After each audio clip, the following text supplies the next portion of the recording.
welcome to Beyond the Veil. I'm Steve, joined with my friends Manny and Juan. All right, let's get this started. So we're continuing on our series from the Introduction to the Spirits book, from item number 6, the 33 Fundamentals of Spiritism, or it might be called the Explanatory Notes. And in this copy of the book has actually got bullet points for the 33. My version of the book, it doesn't even have the bullet points. It's just like Quotations, yeah. Yeah. So go ahead and read us number 3, Manny. All right. So the third one says, physical beings constitute the visible or incarnate world. Non-physical beings constitute the invisible or spiritual world, i.e. the spirit world. Wow. That is not the one we did last week, is it? No, we did God created the universe which comprehends all beings, animate and inanimate, material and immaterial. Okay. No. Right? We've only... Wait. We've only done twice. Yeah, we've only done twice, 2 of them. Yeah. Okay. Okay, so Allan Kardec is introducing us to the concept, the idea of the spirit world, and also like laying it down that the spirit world is not empty. It's not. There's not nothing there. There's never nothing. There's no such thing as nothing. So we have our physical world, where the world that we exist in, with our senses of sight and feeling and smell and everything that we can experience through our senses. We have the non-physical world, which is the world right beside of us with spirits. What if I don't believe in that? Yeah, you don't have to. It doesn't matter if we believe on it or not, right? Yeah. But that's a great point, really. Yeah. It is. It is a good point. But I think for the longest time, at least in our cultures, or what I remember, people who not only believed in it but were open about it were treated like fools. So I grew up with that. I grew up with just being a commonplace that if someone said, "Oh, I'm seeing things or spirits or anything that was not available to the 5 regular senses," it was immediately taken by delusional and crazy. Yeah, we have a pill for that. So in that sense, I mean, I don't know if it's your experience, but at least it is my experience that in my lifetime, I have seen that changing, like many other things. So many things have changed in society in the past 30, 40 years. But this is one of them. And I can think of specific people that were categorized when I was a kid as crazy, because they would hear things or see things or... People in your family? Yeah. Okay, we can say that. Yeah. Okay, sorry. Yeah, no. It's I'm thinking about he was an uncle of mine, not super distant, but the son of my grandmother's sister. Okay, and actually he died like a month or 2 months ago, and so that's why it's also fresh in my memory. But he, like other people, had to endure and had to suffer at times, even being locked up in houses or hospitals or psychiatric wards or whatever, because they were taken by crazy. Yeah, I mean, and that's the thing. Like when we talk about spiritism, and we're always like it was a couple of years ago, we had a visitor here at the center, like talking a lot about spiritism and medicine, with psychiatry and different branches of medicine. Sergio Thiessen was here, talking about like him being a doctor. I believe he's a cardiologist. Yes, and him being a spiritist, when he looks at things, I mean, I don't know if he's really allowed to say a lot in the medical community, but in the spiritist community, he comes out and says like that they'll do mediumistic work on people that have problems that, like a normal medical doctor looks at everything from the physical perspective, like almost like a mechanic, like looking at a car, like, oh, if your engine's not running, like they must be, out of gas, or, have some kind of problem like that. But and doctors look at the body like it's just a machine, which, it's true to an extent. It's true in the physical world, but when you deny like the spiritual influence that we don't just have this physical body. And I even was kind of catching myself saying it, that we're here in the physical world. What I really meant was that's the way we sense things. Like that's the way as human beings, like here on Earth, we feel like we're trapped in the physical world. But a lot of times we don't realize, like, we have those spiritual bodies, the paraspirit, the double etheric body, the mental body, and like in all these different planes that, like, it's hard to understand and wrap our minds around, that we're spiritual beings having a human experience here. And but also to know that there's also spirits like beside us influencing us all the time. And it's such an important point that, like, okay, this is part of the fundamentals of Spiritism, and each one sort of builds on another one. We started talking about God, the properties of God, and then what was point number 2, where we said God is a creator. It's basically what we were talking about last week. God created the universe. So we're kind of like everything material and immaterial. We might kind of cover like some of the stuff we talked about last week, because they do sort of build on each other. I think we started talking about spirits last week a lot. But yeah, it makes a lot of sense what you're saying, and these are things, they've been around for a long time, regardless of revealed gospel and things of that nature. It's sometimes you this happens to me, it happens to a lot of people that I talk to. Sometimes you just feel, you just get sad all of a sudden, and you don't know why, and it's it's your choice if you want to dwell on that, but there's also reasons why it's happening. You might have a loved one who is, maybe visiting you or is around you, and they're influencing you.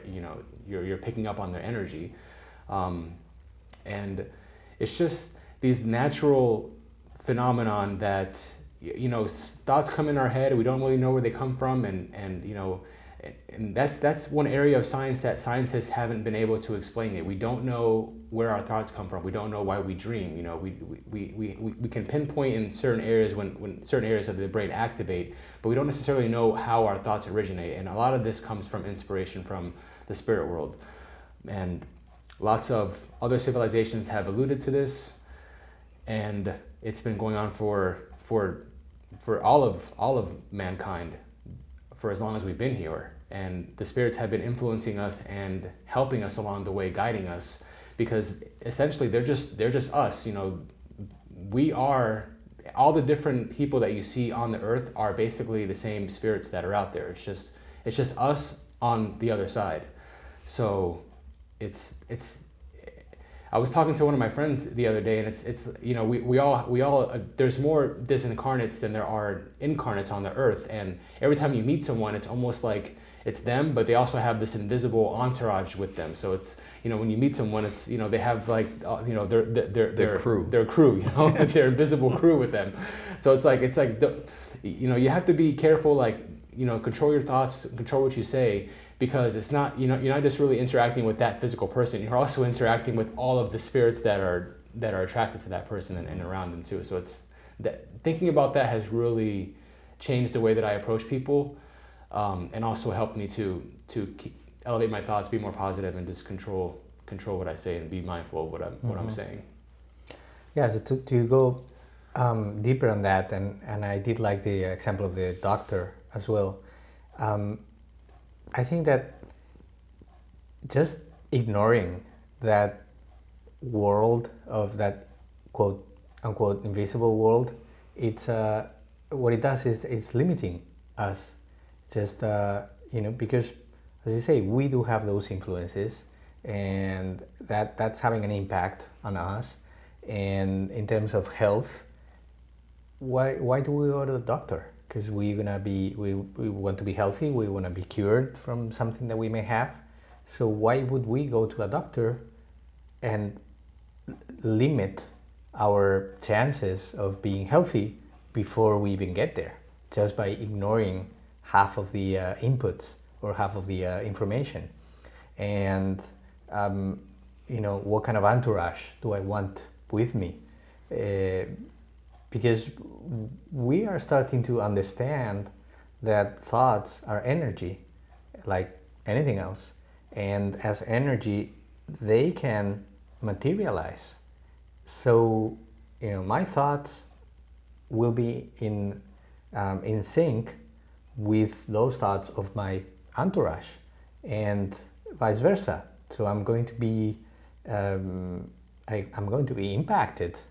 And also, what kind of people am I going to attract or repel?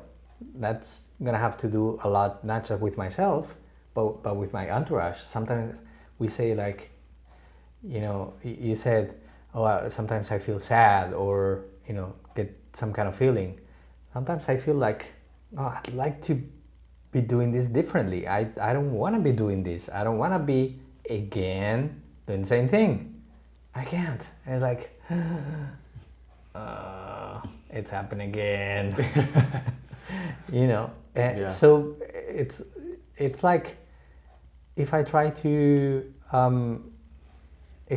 climb the Mount Everest, and I'm wearing shorts, I'm crazy, and I'm putting a burden on my quest.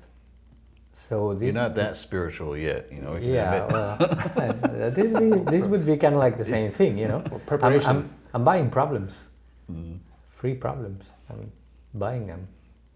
What do you mean by that? I mean that, maybe not right expression in English. It's like Inviting problems? inviting problems into my life that I don't have a need to do that, but I'm constantly doing it just by ignoring what's out there, just by saying, okay, I'm gonna go by what I can see and touch and hear and smell, and that's it.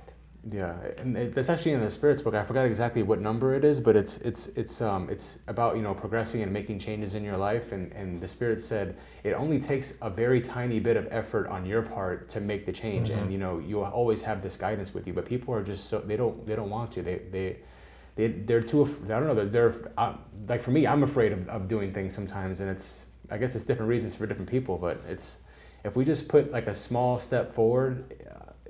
The momentum from that can be huge sometimes. It's just, you just have to have that first initial step or inspiration. Support is big too for me. And I was thinking about, because you're talking about thoughts and where they come from and what we're attracting, and going back to your like original kind of statement question that was like, do we even believe in the spirit world? But we've all had that experience. Let me just like put that out there. All of us have had that experience. If you have it, then you know somebody that has, of you thinking about somebody and then they call you on the phone. Uh-huh. Or if you have like really close friend that you're really like in tune with, and you can finish each other's sentences, and it's like, well, are these just coincidences? Are they like, we can like chalk it up like, oh, it's funny, I was just thinking about you. It's funny because like here in the Spirit Center, like I get ideas, I get inspired.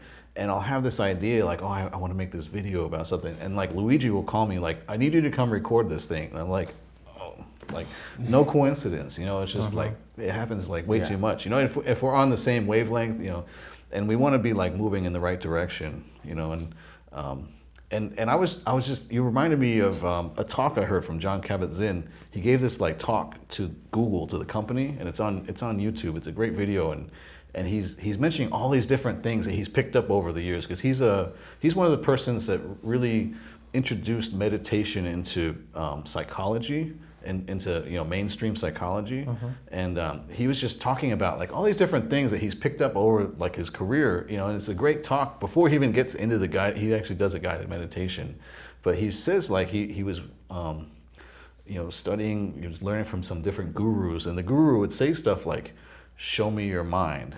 Who am I? And he'd say, don't know. And it's and he said, like, it's interesting what people will do when you ask that question, show me your mind. Like, some of them point to their brain, and he's like, I'm sorry, like, the thinking doesn't occur, like, in the brain, the physical organism. They've proved, like, through science, that a lot of our thought occurs, like, outside of our body, you know? and in science now, they're calling it consciousness. In Spiritism, we call it a spirit. So it's semantic, right? What's the word? I think it boils down to awareness. It boils down to, you know, what is my awareness? And again, I use the same example, but what is my awareness of the physical world that I live on? That's clearly going to impact me and how far can I go and my resources and everything else. What is my awareness of that spiritual world? That's going to have, you know, same kind of impact on me. It's like when you open yourself up to it and start, it's not that you really have to believe in it, you just have to be open for the experience, and you'll like see more and more evidence of it, you know. Like if you want to ignore it, like then you won't see anything, you know. It's just like they say, like if you ignore all the good happening and just focus on the bad, then that's all you're gonna see is bad stuff, you know. But it's like if you open yourself up to it and try to look for it, like you'll see more and more. But I can understand how, you know, how it may be difficult sometimes. It's like this living in the bubble, whatever bubble it is, you know, this one, the other one, whatever. And we tend to live in a bubble. And this is, again, at the physical level, where we can see things, where we can read news, where we can experience things. And we tend to, no, I don't even want to, you know, hear about that. I don't want to experience that, and you know, and we can touch it, and we don't want to do it. I'm not going to lose sleep over it. Yeah. So you know, it's like you know, it's like your safety zone. You know, it's you know, you have your paradigm. So it's, you know, like you watch news and you only watch like one station, and it's like, you know, or you're a Republican or you're a Democrat, and you only have one view, and it's, you feel safe there, you know. And it's like you said, you don't want to hear anything from any, like a lot of Christians don't want to hear anything about, you know, reincarnation or you know, mediumship, because, you know, it's not specifically, you know, laid out in the Bible, or, you know, things like that. So they're less arguable. Yeah, it is debatable. It is debatable. not for the bubble. Yeah, not in the Bible bubble. Right. So That's good. It definitely is. Yeah, it definitely is debatable. But, you know, people, you know, it's like, well, I feel safe here. I have my Christianity. I have my rules. I have my, you know, my, and it's fine. People you can live a wonderful life being a Christian. There's nothing wrong with that. But the bubble that people, you know, refuse to look at is their own personal bubble. It's, you know, they don't want to, you know, look inside and ask those questions. You know, why am I feeling angry? Why am I, you know, jealous? Why am I, you know, and these are things that I've had to, you know, come to terms with myself too, because you know, everyone experiences these emotions, but we're very prideful. So it's like, you know, I deserve to, you know, be angry. I can be angry today. You know, I can, you know, bring my baggage with me to work, and, you know, sometimes you take it out on other people, and it's like, well, you know, that's just how I'm feeling. So that's just, you know, that's what you're gonna get, you know, today. And it's more than that. It's not only a responsibility to yourself, but the people around you, and it's a big responsibility to face those emotions and face those things you're feeling and ask those questions. People are afraid to ask those questions. Like you said, show me your mind. You know, I don't even want to know what's in my mind sometimes. So I'm gonna show it to someone else. I wish I could clear my browsing history in my mind. Yeah. You know, the way I can erase some of the things you've seen. It's yeah. You can't unsee something. No, that's interesting, because I think it goes with the topic of this point we're reading today. The show me your mind, because at the end of the day, it's part of the invisible, that mind, and it's a legitimate question that you can ask someone. You know, show me your mind, because we do have a mind, don't we? We do, and we're afraid to look at it. Yeah. And I really like what you were saying. I mean, it goes from what you were saying. I'm not trying to give anybody too much credit, but you were talking about like wanting to do things differently, and that's a big thing. Like, because I was just telling you about something like before the meeting tonight. Like, there's a situation in my life, and I know how I've handled these kind of situations before, But now it's like I have a new perspective about things, and I want to do it differently. And I want, and it's like, and I'm taking a lot of different things into consideration. And I have a problem. I don't really know what's the right thing to do, but the point is, like, I want to do the right thing. So it's like I'm really like asking questions, and that's kind of why I was like kind of bouncing it off of you before the meeting, like like what's going to be the right thing for me to do, because now I'm looking at things like, like how is my action going to affect, like, in a spiritual level, like not thinking just about like the physical level, like just the plain everyday things. It's like, okay, like I actually feel like more of a sense of responsibility to do the right thing, to live rightly. And I don't know how to do it. Like, I don't have all the tools, it's just like, I'm just hoping like I can do the right thing, but it's like, okay. And sometimes you just need to like get new tools, or sharpen the tools you have. I don't want to sharpen anything. But yeah, a lot of people struggle with that. Like, like I just want to do the right thing, but that's different for everyone. But that's why it's important to know that it's what your intention that matters, because what you do, your actions are always going to be misinterpreted by other people, by what kind of mood they're in, what they're going through in their life. And if your intention is good, then that's the most important thing. As long as you're true to yourself, then, you can't control how other people are going to feel.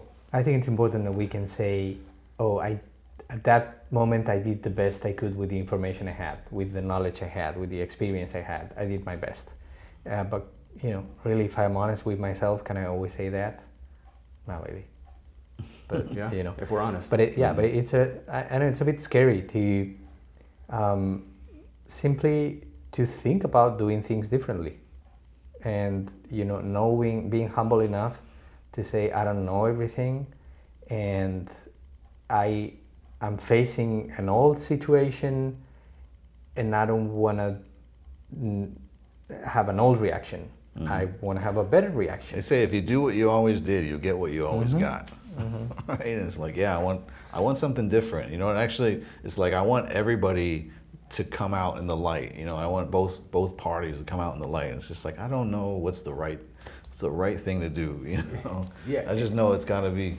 Yeah, you just made me think of something too, because it's different for everyone. It's like you could be, let's say you're a very confrontational person, and this is how you always were in the past. You were very reactive. So now in the future, you're going to be more mindful when certain situations arise to maybe be more, understanding, more patient.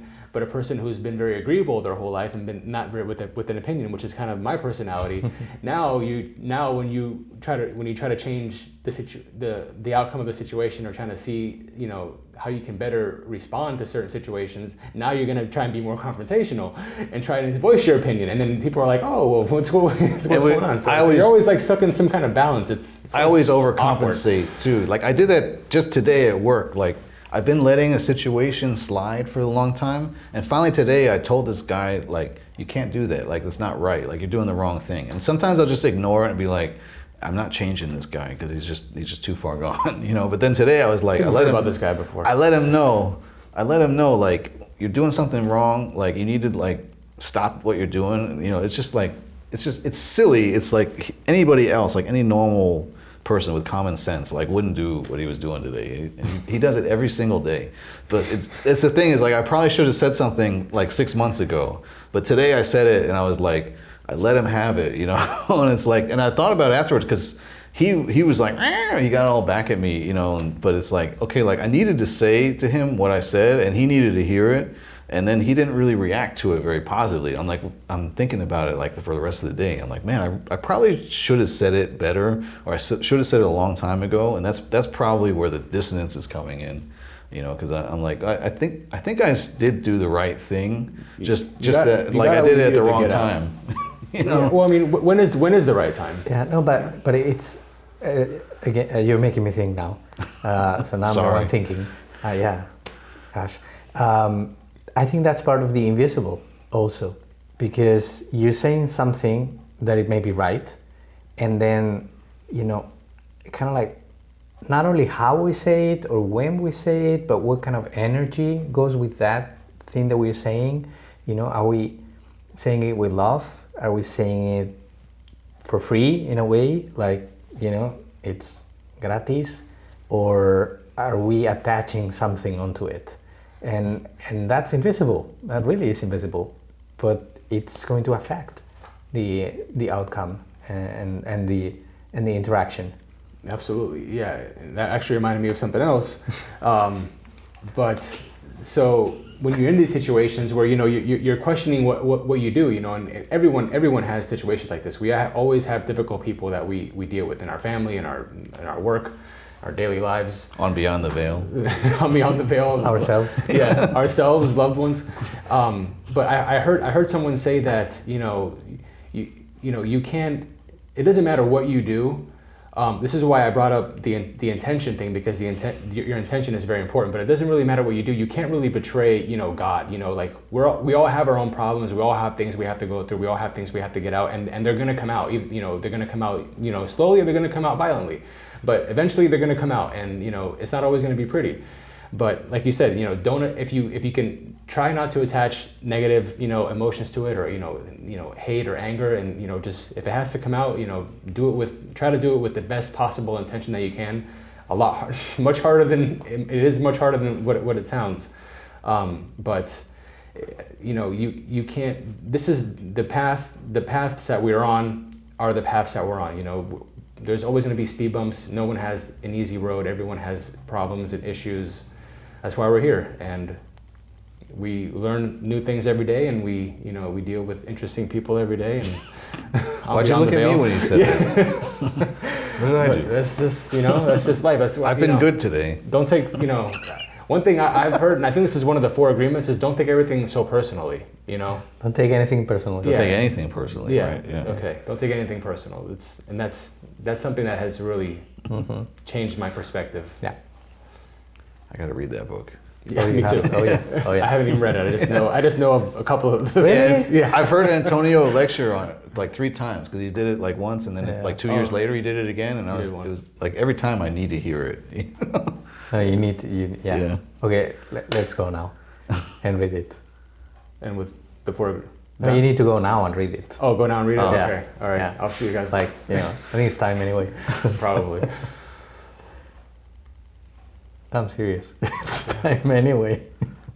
he just likes those awkward It's moments. just like, what? Like, once again, we said this is just like one little point in the Spirits book, and like how we're going to spend a whole episode talking about it, and yet again we've accomplished. And it's happening again. Yeah, there's every one. There's so much to talk about. There's always like layers and layers and layers, you know.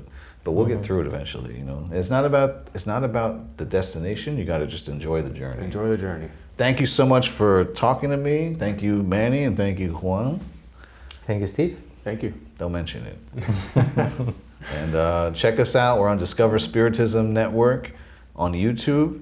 Hit the subscribe button. Hit the bell if you want to be notified when new episodes come out. See you next week. See you next time. See you next time.